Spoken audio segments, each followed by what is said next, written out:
நமஸ்காரம். ஜாகிரதைக்காக ஒன்று சொல்லுகிறேன்.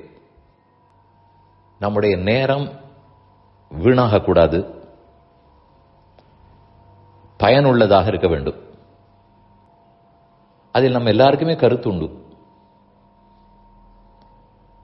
உடற்பயிற்சி செய்ய வேண்டும்.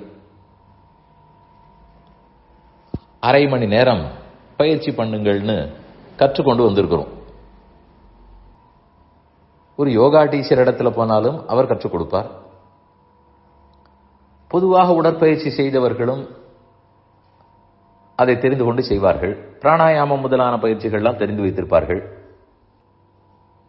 ஒரு ட்ரெட்மில்லிலே போகிறோம் என்றாலும் 20 நிமிஷம் அதெல்லாம் டைம் செட் பண்ணி வைக்கிறோம்.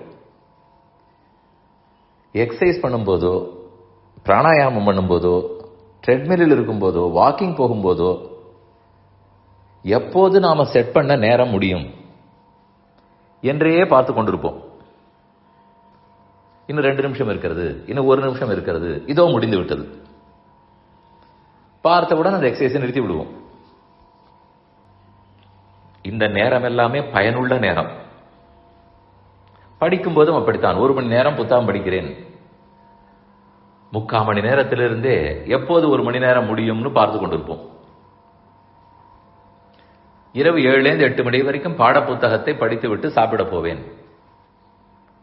8ன்னு வந்தவுடனே சாப்பிட போய்விடுவோம். என்ன படிக்கிறோம்னே தெரியாமல் அவ்வளவு ஆர்வத்தோட 8, 8:30 ஆகி 9 ஆகுமா? அதெல்லாம் கதை புத்தகங்களுக்கு கூட ஆவதில்லை. அதே போல பிராணாயாமத்துக்கோ ஒரு கணக்கு படிப்பதற்கோ இதெல்லாம் எதற்குமே நேரமாகாது. குறிப்பிட்ட நேரத்துக்கு 5 நிமிஷம் முன்னாக முடித்து விடுவோம். இதெல்லாம் ஒரு பக்கம். இதே சமூக வலைத்தளம், அது யூடியூபாக இருக்கட்டும், பழைய நாள் ட்விட்டர் என்ற எக்ஸாக இருக்கட்டும், இதெல்லாம் பார்க்கிறோம். இன்னும் கேட்டால் சில மொபைல்களில் ஒரு வசதி வைத்திருக்கிறார்கள். இந்த ஒவ்வொரு வலைத்தளத்தையும் எவ்வளவு நேரம் பார்க்கலாம் அப்படின்னு ஒரு லெவல் பிக்ஸ் பண்ணலாம், ஒரு லிமிட். அந்த லிமிட்டும் போது அது சொல்லும், நீங்கள் குறிப்பிட்ட அரை மணி நேரம் முடிந்து விட்டது, இப்போது மூடலாமா என்று கேட்கும். எத்தனை பேர் ஆமாம் மூடலாம்னு எழுந்திருப்போம். இல்லை, இன்னும் கொஞ்சம் நேரம் எக்ஸ்டெண்ட் பண்ணலாமான்னு அது கேட்கும். எக்ஸ்டெண்ட் பண்ணி தொடர்ந்து பார்ப்போம்.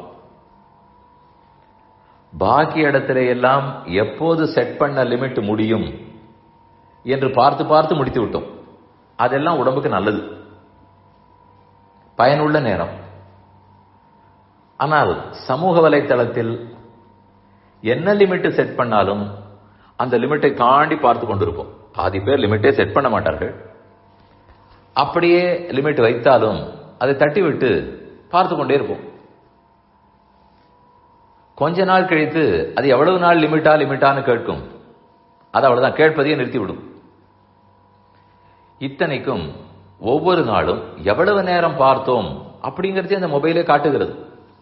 இத்தனை மணி நேரம் பார்த்திருக்கிறீர்கள், போன வாரத்தை விட இவ்வளவு கூட பார்த்திருக்கிறீர்கள், குறைய பார்த்திருக்கிறீர்கள். எங்கோ ஒரு இடத்தில் தங்கியிருந்தேன். இரவு அவருடைய மொபைல் காட்டுகிறது, அவரே காட்டினார் 6 மணி நேரம். அதில் எதில் பயன்படுத்தினார் என்பதும் காட்டுகிறது. 6 மணி நேரத்தில் நிஜமாக நாம் என்ன சாதனை செய்தோம்? ஏதானும் பயனுள்ளதாக கழித்திருக்கிறோமா என்றால் கணக்கே வராது. இதில் போன் பேசினால் கூட பரவாயில்லை, அது மற்றொருத்தரோடு பேச போகிறோம், நமக்கு இல்லாவிட்டாலும் அவர் போனை வைத்து விடுவார். இதை கொஞ்ச நேரம் கதை பேசலாம், ஆளுக்கு ஆள் பேசிக் கொண்டது. இங்கு அதுவும் இல்லாமல் ஏதேதோ செய்திகளை பற்றி சம்பந்தமே இல்லாது, நமக்கு அதற்கும் தொடர்பே இருக்காது. அடுத்து என்று வெவ்வேறு செய்திகளை படித்து அது நேரம் கூடி போகும். அதை நிறுத்தி விட்டு எழுந்திருக்க முடியாது. கடைசியில் ஆபீஸ் கிளம்ப வேண்டிய நேரம் சுருங்கிவிடும், பூஜிக்க வேண்டிய நேரம் சுருங்கும், அவ்வளவு ஏன் சாப்பிட வேண்டிய நேரமே சுருங்கும். இதில் இழு இழு என்று இழுத்து பார்த்துவிட்டு பாக்கி எல்லா நேரத்தையும் கட் பண்ணி வேகமாக முடிப்போம். இந்த விஷயம்தான் இன்றைக்கு நிஜமாகவே நம்மை பயனற்றவர்களாக ஆக்கி கொண்டிருக்கிறது. இதில் நல்ல வேளை புகைப்பிடிக்கிறார், குடிக்கிறார் என்றால் அது நடக்கும் இடத்திலேயே இது கெடுதல் அப்படின்னு அட்வர்டைஸ்மெண்ட் வேற போடுறார்கள்.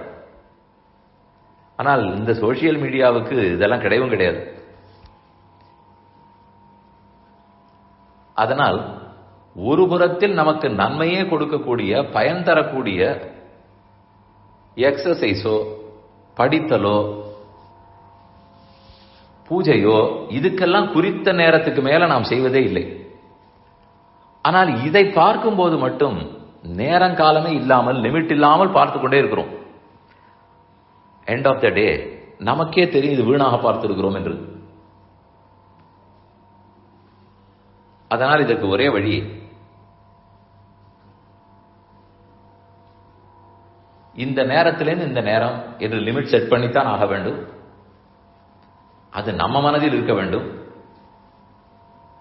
1, 2, 3, 4 இத்தனை செய்திகளுக்கு மேல் பார்ப்பதில்லை என்று வைத்துக் கொள்ள வேண்டும்.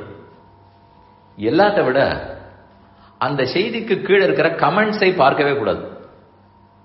அதைத்தான் ஒருத்தர் எனக்கு சொல்லிக் கொடுத்தார். அவரிடத்தில் பேசியிருந்தேன், எனக்கு பெரிய பழக்கம் இல்லை. அவர் சொன்னது, செய்தியை படித்தாலும் சரி, அதுக்கு கீழே இருக்கிற கமெண்ட்ஸை படிக்க போனால் அதுதான் நேரங்காலமே தெரியாமல் இழுத்துவிடும். அதனால் இத்தனை செய்திகள் தான் படிப்போம். எந்தெந்த தேவையில்லாத சோர்ஸ்லேருந்து நமக்கு தேவையில்லாத செய்திகள் வருகின்றனவோ அதெல்லாம் மியூட், நிறுத்திவிட வேண்டும். வந்தால் ஏதோ காட்டிக்கொண்டுதான் இருக்கும். எனக்கு இதை மட்டும் காட்டினால் போதும்னு சொல்ல வேண்டும். அதிலும் 3-4 செய்திகளுக்கு மேல் பார்க்கக்கூடாது. அதிலும் டைம் செட் பண்ணித்தான் பார்க்க வேண்டும். அதிலும் கமெண்ட்டுகளை பார்க்கவே கூடாது. இதை போல சிலதெல்லாம் நான் ஒரே வார்த்தையில் இந்த மீடியாவை பார்க்கவே வேண்டாம்னு சொல்லி முடித்து விடலாம். ஆனால் அது சாத்தியமா, பிராக்டிக்கலா தெரியவில்லை. அதனால் அதை ரெஸ்ட்ரிக்ட் பண்ணுவோம். முதல்ல அதை செய்வோம்.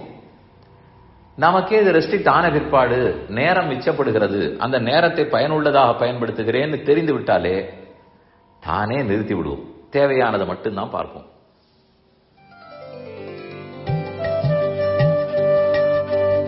இந்த என் பணி ஆடியோவை உங்களுக்காக வழங்கியவர் வேலுக்குடி ஸ்ரீ கிருஷ்ணன் சுவாமி.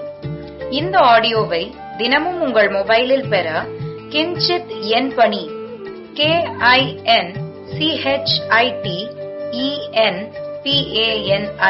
என்ற ஆப்பை கூகுள் பிளே ஸ்டோரிலோ அல்லது ஆப்பிள் ஐஸ்டோரிலோ டவுன்லோட் செய்து கொள்ளவும். தினந்தோறும் இது போன்ற உபன்யாசங்களை கேட்டு மகிழவும்.